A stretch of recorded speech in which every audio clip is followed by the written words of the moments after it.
ہمارے ایسا فرمایا کرتے تھے اپنے دشمنوں کی باتوں پر بھی غور رکھو، تمہارے دشمن تمہیں نکھار دیتے ہیں، تمہارے اندر جو کوتاہیاں ہوتی ہیں وہ تمہیں پتہ چل جاتی ہیں کہ یہاں یہاں یہاں یہاں میری اصلاح ہو رہی، ان پر غور کرو وہ کیا کہتے ہیں۔ حضرت عمر فاروق کی تعریف کی ایک بندے نے، کمال تعریف کی، اس کا خیال تھا کہ رزلٹ بڑا شاندار آئے گا، بادشاہ کی تعریف ہوتی تھی تو پھر تھیلی جاتی تھی اشرفیوں کی، کمال رزلٹ آئے گا۔ تو حضرت عمر جب وہ پوری کر چکا نا بات تو فرمانے لگے تو خود بھی ہلاک ہوا اور مجھے بھی ہلاک ہی کر دیا ہے، خود بھی تباہ ہوا ہے مجھے بھی تباہ کر دیا۔ کس طرح کی باتیں کر رہا ہے؟ ایک بندہ اور آیا اور اس نے آ کے کہا کہ پوری امت میں سب سے افضل ہے فاروق اعظم آپ ہی ہیں۔ تو حضرت عمر فاروق فرمانے لگے تجھے تیری ماں روئے، ابو بکر تجھ سے بھی افضل تھے، تیرے باپ سے بھی افضل تھے، اور صدیق اکبر مجھ سے بھی افضل ہے اور میرے باپ سے بھی افضل ہے۔ یہ تو کس طرح کی بات کر رہا ہے؟ یہاں ہر شے ہضم نہیں ہو جاتی، فوری طور پہ لوگ ڈکار بھی پورا نہیں لیتے۔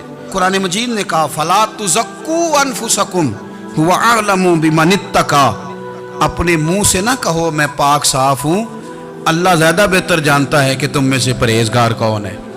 اپنے منہ سے تعریفیں کرتے کراتے ہو، یہ مزاج چھوڑ دیں۔ حضرت عمر رضی اللہ تعالیٰ عنہ پسند نہیں کرتے تھے۔ ایک آدمی نہ چلتا تھا وہاں تو بڑا متکبرانہ چال کے ساتھ چلتا، حضرت عمر نے دیکھا، یہاں تک احتساب فرماتے تھے، زمین پہ زور زور سے پیر پٹکتا، چال بڑی اس کی متکبرانہ، لوگ بڑے پریشان ہوتے۔ حضرت عمر نے ایک دن سمجھایا، باز نہیں آیا، اگلے دن پہ درہ نکال لیا، لگائے 4 درے، فرمایا آج کے بعد نہ چلنا اس طرح مدینے میں پیر پٹک پٹک کے۔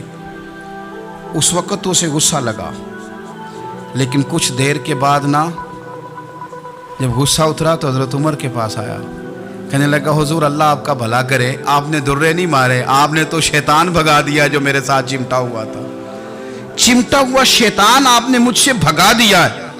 یاد رکھیں مسند امام احمد بن حنبل میں حدیث ہے، اللہ کے پیارے رسول صلی اللہ علیہ وسلم فرماتے ہیں جو دنیا میں متکبرانہ چال کے ساتھ چلتا ہے نا، قیامت کے دن وہ اللہ سے اس حال میں ملے گا کہ رب اس سے ناراض ہوگا، متکبرانہ چال سے نہیں چلیں گے۔ تو حضرت فاروق اعظم رضی اللہ تعالیٰ عنہ کا یہ طریقہ تھا کہ آپ خیال کرتے، اور پتہ کس طرح کا آپ کا مزاج تھا، فرماتے تھے تقسیم کرو، دوسروں کا بھی خیال رکھو۔ جس طرح بندہ دیوانہ وار نہیں لوگوں کا خیال رکھتا کہ بندہ بگڑے کوئی نہ، دیوانہ وار۔ کچھ لوگ تبلیغ کرتے ہیں رسمی، اور کچھ لوگ ایسے ہوتے ہیں جو لوگوں کی اصلاح میں دیوانے ہو جاتے ہیں، ان کی خواہش ہوتی ہے یہاں بھی بندہ ٹھیک ہو جائے، یہاں بھی بندہ ٹھیک ہو جائے، یہاں بھی بندہ ٹھیک ہو۔ کچھ لوگ کڑی نگرانی کرتے ہیں کہ انسان بگڑنے نہ پائے۔ حضرت عمر فاروق رضی اللہ تعالیٰ عنہ نا گوشت والی دکان کے پیچھے جا کے بیٹھ گئے کئی دنوں تک۔ وہ کہنے لگا حضور یہاں کیا ہے؟ فرمایا تو اپنا کام کرنا۔ گوشت والی دکان پہ بیٹھے، کام کر اپنا، نگرانی کرنے لگے حضرت عمر۔ پھر آپ نے نا وہ بندے پکڑ لیے، کون؟ جو 2 دن مسلسل گوشت خریدنے آئے، پکڑ کے کھڑا کر لیا، فرمایا تو کل بھی گوشت لینے آیا تھا؟ حضور ہاں۔ فرمایا آج پھر کھائے گا؟ حضور جی۔ تو آپ فرمانے لگے کیا تیرے محلے سے غربت ختم ہو گئی ہے؟ تیرے رشتہ دار سارے پیٹ بھر کے کھاتے ہیں، تو 2 دن گوشت لینے آتا ہے؟ فرمایا آج کے بعد مسلسل گوشت لینے آیا تو درے سے ماروں گا، خبردار یہ کام نہ کرنا۔ یہاں تک نظام احتساب کا جب خیال رکھا جائے پھر حالات بگڑا نہیں کرتے، پھر وہ قابو میں رہا کرتے۔ حضرت عمر فاروق رضی اللہ تعالیٰ عنہ اس ترتیب کے ساتھ اصلاح کرتے، اس ترتیب کے ساتھ۔ سیدنا فاروق اعظم رضی اللہ تعالیٰ عنہ کی ایک بات آخر میں عرض کرنی ہے، وہ میں بھی اپنے اوپر لاگو کروں، آپ بھی غور کریں۔ حضرت عمر فاروق رضی اللہ تعالیٰ عنہ نے نا خط لکھا حضرت ابو موسیٰ اشعری کو۔ آپ فرمانے لگے یاد رکھنا جو گورنر، جو امیر اپنے رب کریم کی فرما برداری کرتا رہتا ہے نا، اس کی رعایا بھی اس کی فرما برداری کرتی ہے، اور جو لوگ اپنے رب کریم کی فرما برداری چھوڑ دیتے ہیں پھر جنہوں نے ان کی فرما برداری کرنی ہوتی ہے وہ ان کی فرما برداری چھوڑ دیتے ہیں۔ آپ نے سپہ سالاروں کو خط لکھے تھے، فوج کے جو جرنیل تھے، کمانڈو تھے، ان کو خط لکھے تھے، فرمایا جو سپاہی نماز نہیں پڑھتا اسے فوج سے نکال دو، اور ساتھ لکھا تھا یاد رکھو جو رب کا وفادار نہیں وہ ہمارا کیسے ہو سکتا ہے، نکال دو ان لوگوں کو، فوج سے الگ کر دو۔ ہم آج جو بے پناہ پریشان ہیں کہ ہمارے بچے بات نہیں مانتے، شاگرد بات نہیں مانتے، ہم شکوے کرتے ہیں، بے ادبی بڑھ گئی۔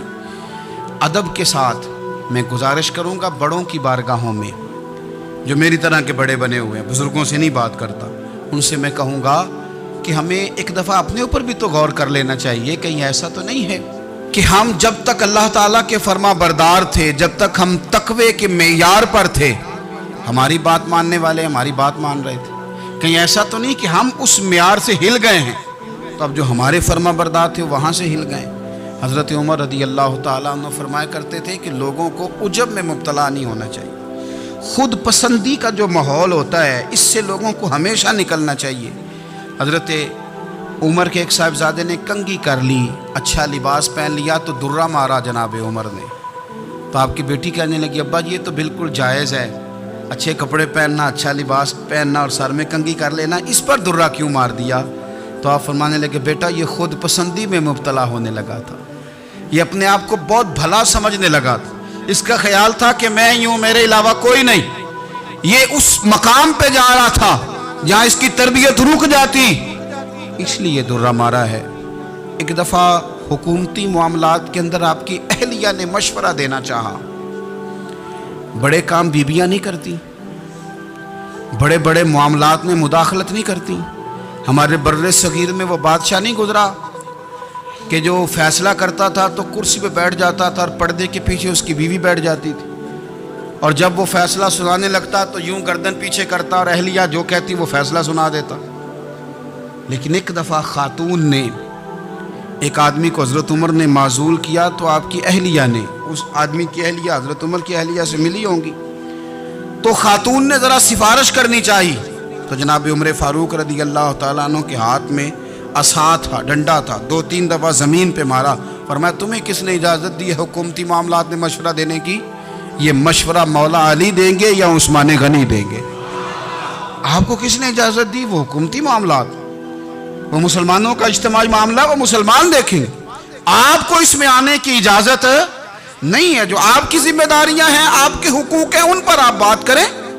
تو بھائی نظام میں احتساب اپنی ذات سے شروع کریں۔ ہماری اولادیں، ہمارے بچے، وہ باہر سے انہوں نے زیادہ اثر نہیں لیا، ہم نے انہیں بتایا ہے کہ ہم بڑے غریب ہیں، ہم بڑے مجبور ہیں، ہم تو بڑے کمزور ہیں، ہماری تو سنتا کوئی نہیں، یہ تو امیروں کا ملک ہے، اس میں تو فلانے فلانے کو اہمیت حاصل ہے۔ ان باتوں نے ہمارے بچوں کو کمزور کیا ہے، ان باتوں نے ہمارے بچوں کے دلوں میں احساس کمزوری پیدا کیا۔ آپ ان کو جینا سکھائیں، آپ ان لوگوں کو بتلائیں کہ رب کریم نے جو تمہارے لیے بہتر سمجھا وہ تمہیں اپنے فضل سے بڑا عطا فرمایا ہے۔ آپ ان کو ان کے مقام پر رہ کر خوددار اور قناعت پسند ہونا سکھائیں، آپ یقین کریں گھر امن والا بن جائے گا۔ بچے اگر بھنا ہوا گوشت کھا رہے ہوں اور پھر بھی لاڑی رہے ہوں کہ مسالہ میری مرضی کا نہیں، سٹائل میری مرضی کا نہیں، ٹیسٹ میری مرضی کا نہیں، یہ والا گوشت میں نے نہیں کھانا، یہ اس طرح کر کے بھنا ہوتا تو پھر میں نے کھانا تھا، وہ زیادہ خوفناک صورتحال ہو جاتی ہے۔ لیکن اگر ابا جی، اماں جی، گھر والے کھیتوں میں کام کر رہے ہوں اور بچے اچار کے ساتھ روٹی لے کے جائیں اور بننے پہ بیٹھ کے، پھٹے پہ بیٹھ کے وہ پھر کھانا شروع کریں، اور جب وہ اچار آئے اور وہ ایک دوسرے کو کہیں کہ آج تو 2 کلے ہو گئے میرے کام کے، اس دفعہ تو دیکھنا ہماری فصل کتنی شاندار ہوگی، ایک دوسرے کو دیکھ دیکھ کے وہ ہنسیں اور مسکرائیں اور ان کی باتوں میں لذت ہو، اور پھر وہ کہیں کہ آم بڑے اچھے مل گئے تھے، دیکھو اچار کتنا سونا آ گیا ہے، دیکھو یہ کس قدر زیادہ اچھا ٹیسٹ ہے، تیل بھی بڑا اچھا ہے، گل بھی بڑے وقت پہ گیا ہے۔ آپ یقین کریں یوں لگتا ہے کہ کائنات کی سب سے بہترین روٹی یہ لوگ کھا رہے ہیں۔ یہ سوچ حضرت عمر نے ہمیں دی ہے، یہ فکر جناب عمر نے ہم تک پہنچائی ہے۔ اللہ ہمیں سمجھنے کی توفیق عطا فرمائے۔ آخر دعوایا ان الحمد